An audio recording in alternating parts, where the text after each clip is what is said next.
آج ہماری بات کو تسلیم نہیں کرتے۔ میں آج بات بیان کرنا چاہتا ہوں، آپ اٹھائیں شیعہ کتب کو اٹھا کے دیکھیں، میرے صدیق کی شان کے اوپر بڑی پڑی ہیں، کتاب اٹھائیں، شیعہ کی کتاب ہے، کشف الغمہ کے اندر لکھا ہوا ہے۔ امام باقر رحمہ اللہ جو حضرت حسین رضی اللہ تعالیٰ عنہ کے پوتے ہیں، ان سے ایک شخص نے سوال کیا، آپ بتائیں کیا ہم تلوار کا جو دستی ہے وہ سونے کی بنا سکتے ہیں؟ امام باقر رحمہ اللہ فرماتے ہیں ہاں، تلوار کی دستی جو ہے وہ سونے کی بنائی جا سکتی ہے۔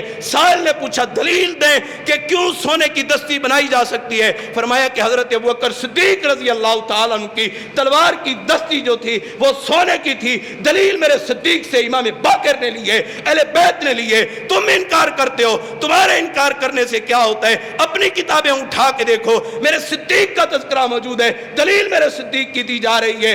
اور سائل نے سوال کیا کیا آپ حضرت ابوبکر صدیق رضی اللہ تعالیٰ عنہ کو صدیق مانتے ہیں؟ لفظ نہ ہو تو ذمہ دار ہوں میں اس بات کا، حوالے کا ذمہ دار ہوں۔ کشف الغمہ کے اندر، ان کی کتاب کے اندر یہ بات موجود ہے۔ حضرت امام باقر رحمہ اللہ نے قبلے طرف منہ کر کے کہا، انکار کرتے ہو اہل بیت کا، جھوٹ بولتے ہو ہمیں امام باقر سے محبت ہے، اہل بیت سے محبت ہے، انکار کرتے ہو امام باقر رحمہ اللہ کی بات کا۔ انہوں نے قبلے رخ ہو کے کہا کہ ہاں، میں ابوبکر رضی اللہ تعالیٰ عنہ کو صدیق مانتا ہوں، میں ابوبکر کو صدیق مانتا ہوں، میں ابوبکر کو صدیق مانتا ہوں۔ یہ 3 مرتبہ بات کی، اور چوتھی مرتبہ یہ کہا کہ جو حضرت ابوبکر کو صدیق نہیں مانتا، اللہ اس کی دنیا میں بات کو سچا نہ کرے، نہ آخرت میں بات کو سچا کرے۔ یہ اہل بیت ہے جو حضرت ابوبکر صدیق کا احترام کرتے ہیں۔ یہ ظالم لوگ، یہ فاسق لوگ، یہ فاجر لوگ آج میرے صدیق پہ اعتراض کرتے ہیں۔ یہاں سے یہ بات ثابت ہوئی کہ حضرت ابوبکر رضی اللہ تعالیٰ عنہ اہل بیت سے پیار کرتے ہیں، اور اہل بیت جو ہے